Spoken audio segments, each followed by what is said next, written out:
निर्जीव किताबका पानाहरूले इतिहास बोल्छ, वर्तमान लेख्छ अनि भविष्य देख्छ। खोज्नेहरूले तिनै किताबभित्र आफूलाई भुल्छ, संसार डुल्छ अनि आकाश छुन्छ। ओहो, त्यसैले हामी भन्छौं किताब बोल्छ।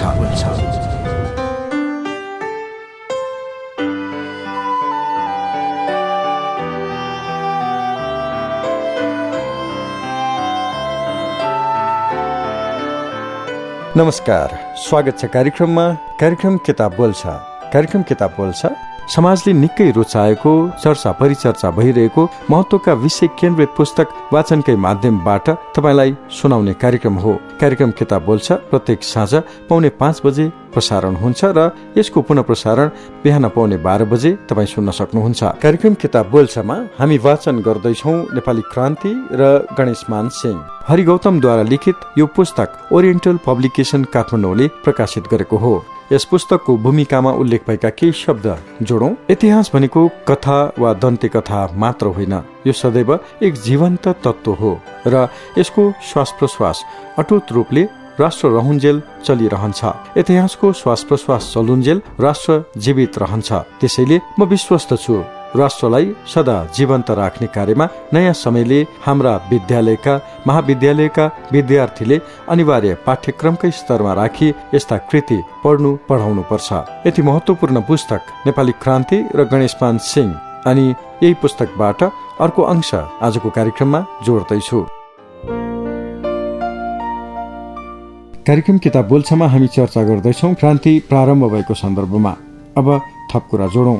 विक्रम सम्वत 2007 सालको क्रान्तिका सन्दर्भमा तेजबहादुर अमात्य र थिरबम मल्ल जस्ता नेपाली कांग्रेसका सक्रिय कयौं कार्यकर्ताको साथमा पुष्पलाल वीरगञ्जको मोर्चामा सक्रिय रहे।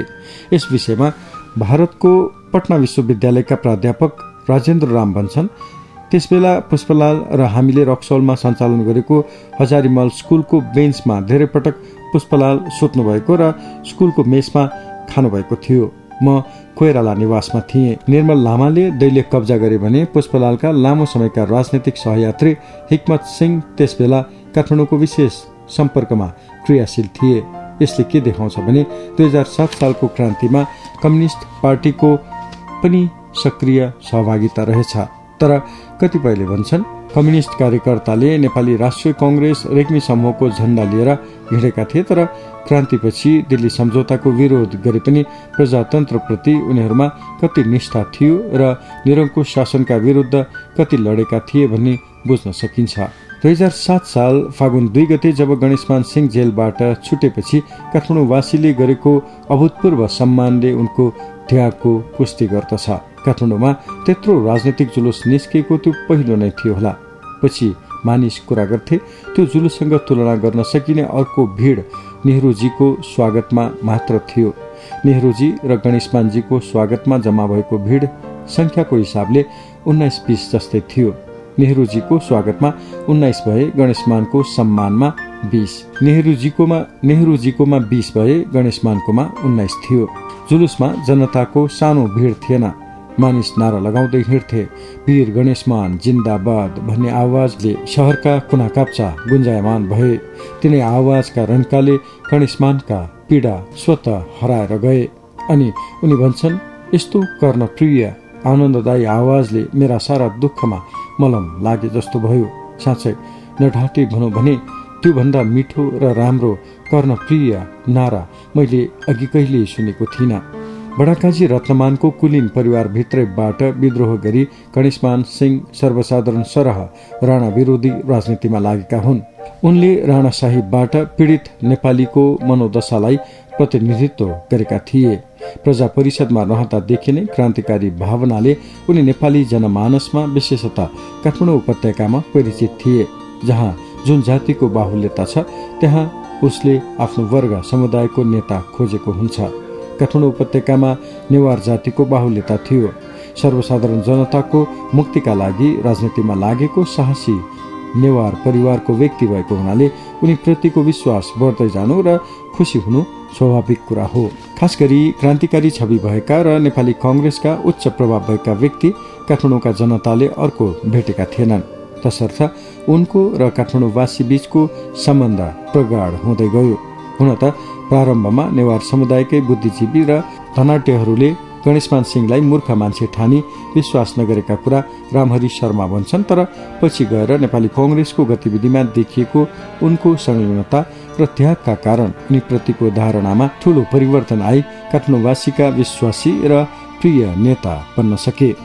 वास्तवमा यो सब हुनमा गणेशमानको क्रान्तिकारी इतिहास, दृढ आत्मविश्वास, पार्टी संगठनको कुशलता, आफ्नो कार्यशैली र कार्यक्षमताले नै यस्तो भएको हो।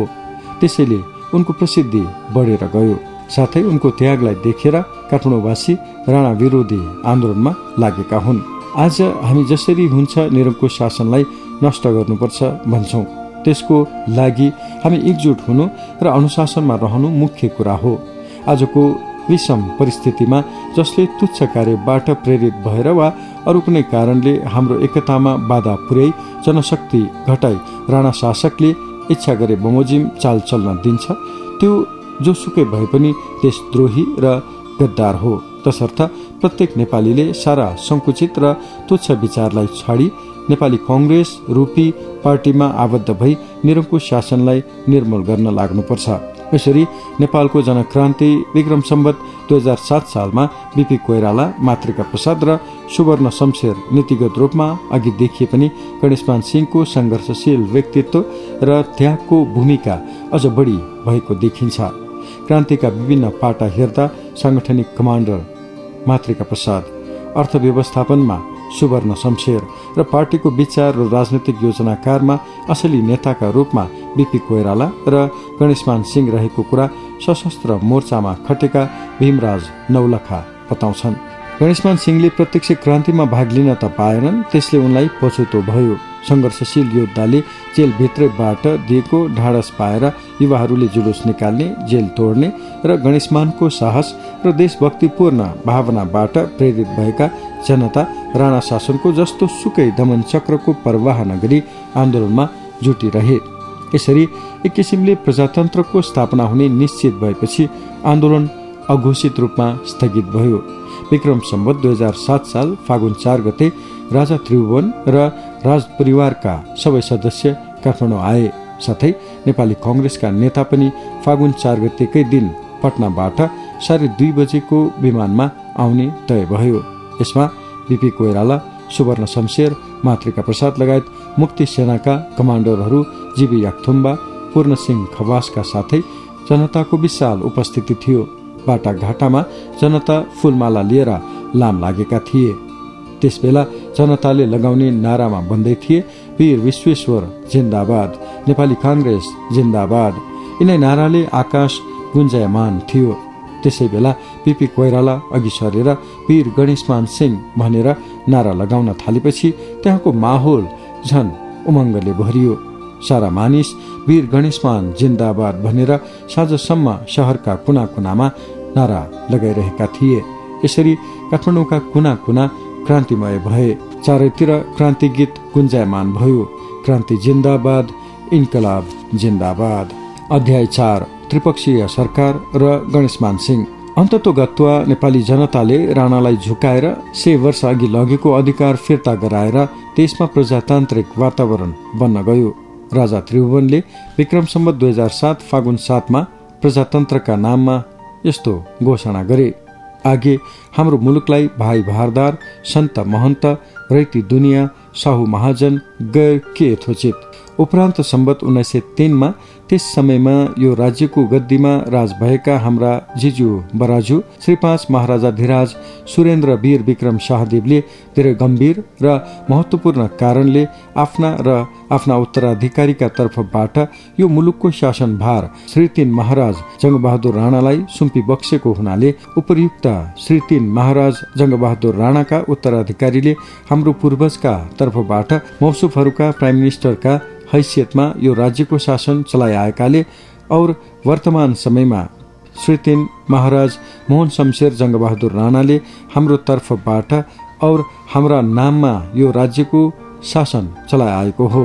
और हाम्रा प्रजाको शासन अब उपरान्त निजहरूले निर्वाचन गरेको एक वैधानिक सभाले तर्जुमा गरेको गणतन्त्रात्मक विधान अनुसार होस् भन्ने अहिले इच्छा र निर्णय भएकाले और सो विधान तयार नभएसम्म अहिले हामीले हाम्रा कार्य सम्पादन गर्नमा मद्दत र सल्लाह दिनका निमित्त दुनियाँको विश्वास भएका दुनियाँका प्रतिनिधिहरू समेत सम्मिलित भएको एक मन्त्रीमण्डलको गठन होस् भन्ने हाम्रो इच्छा र निर्णय भएकाले तसर्थ हामीबाट यो घोषणाद्वारा हामीलाई हाम्रो कार्य सम्पादनमा मद्दत गर्ने एक हाम्रा अति विश्वास पात्र र प्रिय श्री 3 महाराज मोहन शमशेर जंगबहादुर राणा हाम्रो प्राइम मिनिस्टर र परराष्ट्र मन्त्री, 2 श्री 3 विश्वेश्वर प्रसाद कोइराला गृह मन्त्री, 3 श्री मिनिस्टर बबर शमशेर जंगबहादुर राणा रक्षा मन्त्री, 4 श्री सुवर्ण शमशेर अर्थमन्त्री, 5 श्री चुडा शमशेर वन मन्त्री, 6 श्री गणेशमान सिंह उद्योग वाणिज्य मन्त्री, 7 श्री नृपजंग राणा शिक्षा मन्त्री, 8 श्री भद्रकाली मिश्र यातायात मन्त्री, 9 श्री यज्ञ बहादुर बस्नेत स्वास्थ्य स्वायत्त शासन मन्त्री, 10 श्री भरतमणि शर्मा खाद्य तथा कृषि समेत मन्त्रीहरू सम्मिलित भएको एक मन्त्रीमण्डल गठन र नियुक्ति गरिबक्सेका छौं। कार्यक्रम किताब बोल्छ तपाईँ सुन्दै हुनुहुन्छ। कार्यक्रममा हामी नेपाली क्रान्ति र गणेशमान सिंह पुस्तक वाचन गर्दैछौँ। हरि गौतमद्वारा लिखित यो पुस्तक ओरिएन्टल पब्लिकेसन काठमाडौँले प्रकाशित गरेको हो। पुस्तकका शब्द लेखकको मात्र हामी वाचनको माध्यमबाट तपाईँसम्म पुर्याउँदैछौँ। पुस्तकको अर्को अंश सुनाउन भोलि तपाईँसँग फेरि पनि भेट्नेछु। आजको लागि प्राविधिक सहकर्मी रेहन महर्जनलाई धन्यवाद दिँदै म सुरज वीर बज्राचार्य पनि छुट्टिन्छु। नमस्कार।